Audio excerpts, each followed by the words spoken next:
Olá, meu amigo, minha amiga, sejam bem-vindos a mais um Portal do José.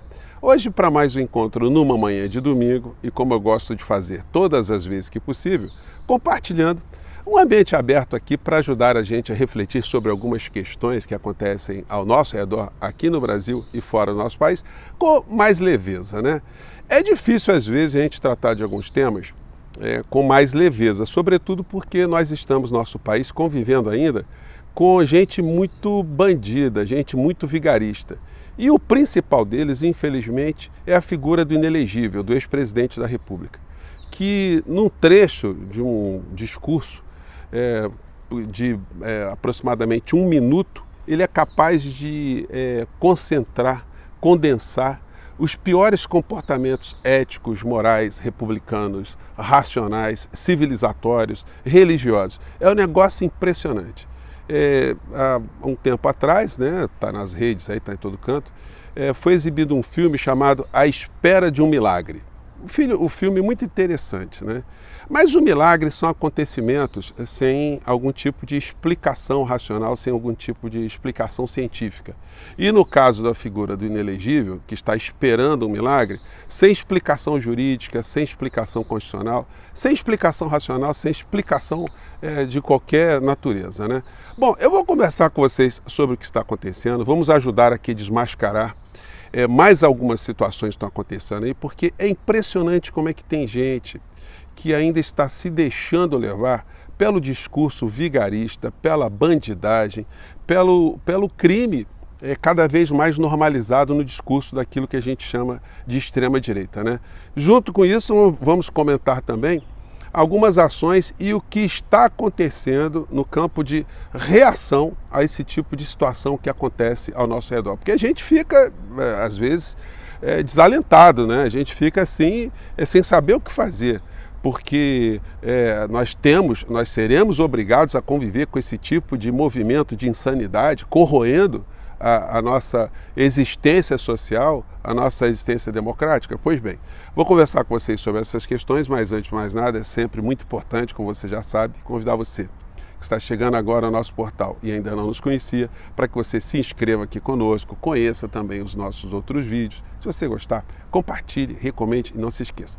Dê o seu joinha, mande seu comentário e, se puder, se inscreva aqui também no nosso clube de membros, tá legal? Você aqui é muito bem-vindo e muito bem-vindo. Lembrando que hoje eu vou fazer uma live nesse domingo às 19 horas, acompanhando aí os últimos acontecimentos no Brasil e fora do nosso país. Teremos assuntos muito interessantes, desde já você está convocado, tá legal? Vamos abordar algo muito importante que está acontecendo no México e que terá influências, ou gerará influências aqui no Brasil. Bom, vamos falar aqui dessa situação aqui que está num nível de bizarrice gigantesca, né? Aqui o inelegível, ele tentando mostrar que tem algum lampejo de humanidade, mas nós sabemos que ele está envolvido agora numa estratégia de oportunismo político. Ele teve lá em Guarulhos numa ação pelo que foi dito, né, para arrecadar donativos lá para o Rio Grande do Sul. Só que nós sabemos que o propósito não é esse, né? É continuar fazendo aglomeração, continuar mantendo viva algumas estruturas desse mundo cão, para que, enfim, eles continuem a fazer pressão, continuem a ter viabilidades eleitorais, viabilidades políticas, para ver se salvam a pele de uma série de criminosos aí, né? E aí, em dado momento, ele falou o seguinte, eu vou colocar aqui para vocês, deixa eu pegar o microfone, sobre, pediram para ele comentar lá a condenação de Donald Trump. Gente, vejam em 1 minuto como alguém é capaz de cometer tantos crimes, tantos ataques à ética, à moral, enfim, a qualquer tipo de racionalidade. A gente às vezes fica até procurando palavras, né? E a gente às vezes não encontra. Bom, eu sei que vocês também não curtem, mas eu vou colocar aqui porque a gente precisa desmontar esse tipo de situação. Aliás, a gente precisa avolumar mais, a gente precisa ter mais gente, a gente precisa ter mais estruturas para alertar a sociedade, né? Ou alertar pessoas incautas que ainda acreditam nesse tipo de vigarice. Vamos ver o que a criatura falou sobre o Trump, ou sobre a condenação de Trump. Vamos lá.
Gente, vocês viram o nível de banditismo em pouco menos de um minuto?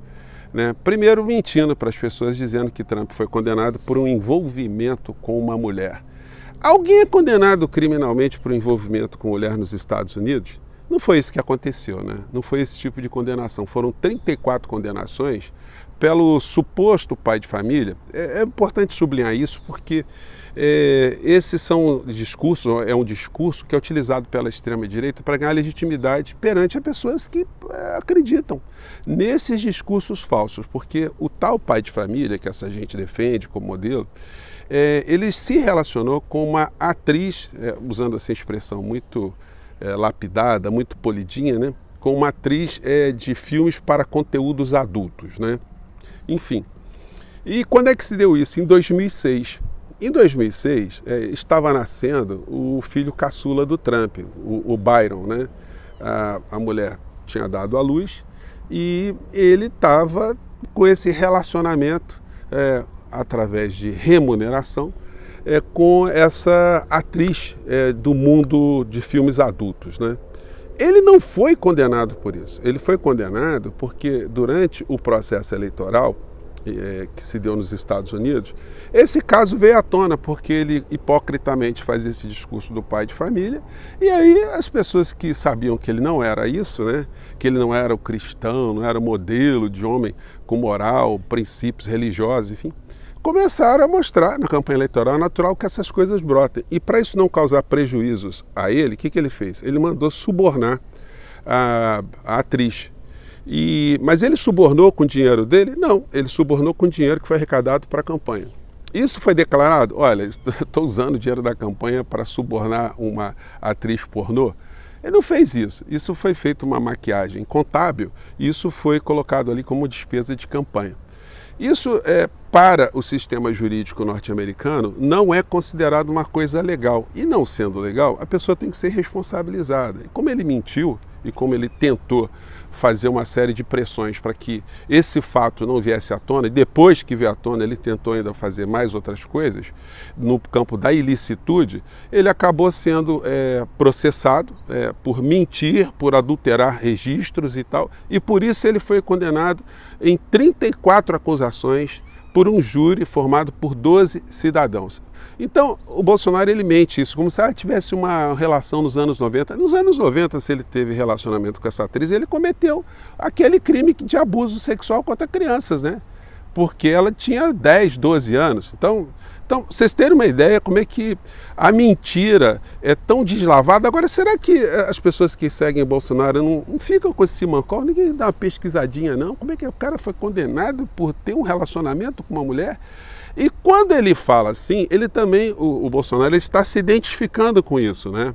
Ele está tratando essa questão que eles falam sempre no campo rural com muita intensidade, com uma coisa menor. Tem nada, né? Aqui tem a mulher com um bebezinho novo, né? E o papai de família que nós exaltamos tanto, né? Está ali com um relacionamento nessa condição, né?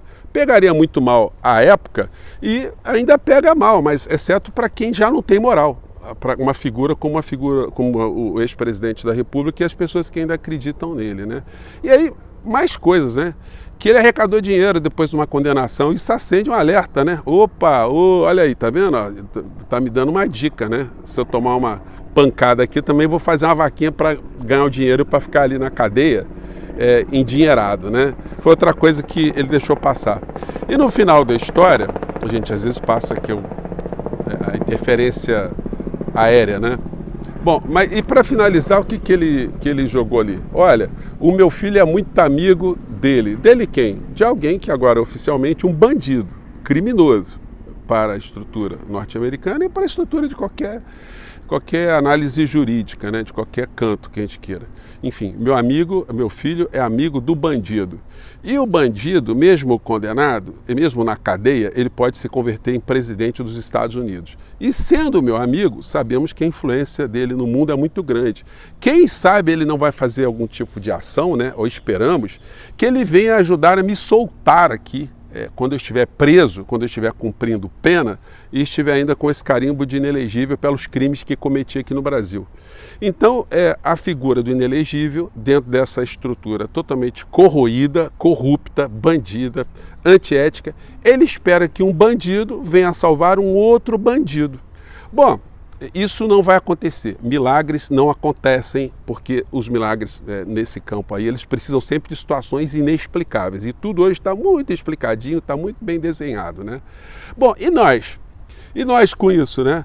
Bom, nós temos que continuar a fazer um embate político, a disputa política, fazendo isso que nós fazemos aqui no nosso portal, que outros canais fazem também, mas nós precisamos da maior força política humanista aqui no nosso país, capitaneada ali pelo presidente da República, que ele venha para os embates políticos, ele venha para a disputa política, venha para o discurso político. Hoje a gente vai acompanhar lá a eleição no México, gente, só para dar um dado para vocês, tá? E eu mandei isso para o senhor Paulo Pimenta já no começo do governo. Eu dizia da importância de ter lives e colocava do presidente com a sociedade e colocava como exemplo as lives que o presidente do México, Manuel López Obrador, fazia com uma frequência muito grande. Gente, em 6 anos de mandato, o López Obrador fez 1.500 lives. E não é live de 10 minutos, meia hora, não, live de 3 horas. De 3 horas e meia, explicando, mostrando gráficos, sendo interpelado por jornalistas, não deixando nenhuma pergunta sem resposta, aproveitando as perguntas para explicar historicamente como é que aquele tema no México era tratado, quais eram as forças políticas que atuavam sobre aquele tipo de assunto, aquele tipo de tema. Moral da história, quem é o maior... O mosquito, sai para lá. Quem é o maior youtuber do México? Manuel López Obrador. É o que mais produz conteúdo no campo progressismo no México, né? E ele vai fazer a sua candidata, que ele escolheu dentro do partido dele, né? Junto com os seus correligionários, a futura presidente do México. Isso não é pouca coisa. Claro que o México tem zilhões de problemas, mas ele enfrentou, ele foi para o embate político. Às vezes há argumentos assim, mas ele teve uma grande maioria no Congresso, ele teve um apoio no Congresso. Gente, mas a maioria no Congresso não veio do nada, veio justamente da luta política. Se você não faz a luta política, o que nós temos? É o crescimento da extrema-direita, é o crescimento do centrão. Mostrei ontem para vocês que a base do governo Lula, o partido lá dos partidos conservadores, o União Brasil, o PP, o outro partido lá, enfim, estão todos fazendo coligações para apoiar os candidatos a prefeito do PL, do partido do Bolsonaro. Então, esse é o modo de se fazer a luta política. Eu acho que é a nossa obrigação, a minha, de estar conversando aqui com vocês, de chamar a atenção dessas coisas, né? É aquilo que eu tenho classificado. Nós não podemos ficar inertes, não podemos ficar conformados. Isso gera uma série de desalentos, de desânimos, né? E com desânimo e desalento a gente não consegue mobilizar a sociedade para ir para lado nenhum, né? Então a gente tem que chacoalhar as estruturas que estão aí no governo Lula para ver se a gente acaba com esse comportamento que eu tenho chamado de bundamolismo político. Todo mundo assim resignado, conformado, enfim, enquanto essas situações que eu mostrei para vocês aqui no começo do nosso papo continuam a prosperar, né? Então é isso, gente. Vou ficando por aqui. Mais tarde a gente tem assuntos muito interessantes. Nós vamos fazer a nossa live às 19 horas. Espero que você possa participar, tá bom? Um grande abraço. Vamos seguir na luta. Até lá. Tchau.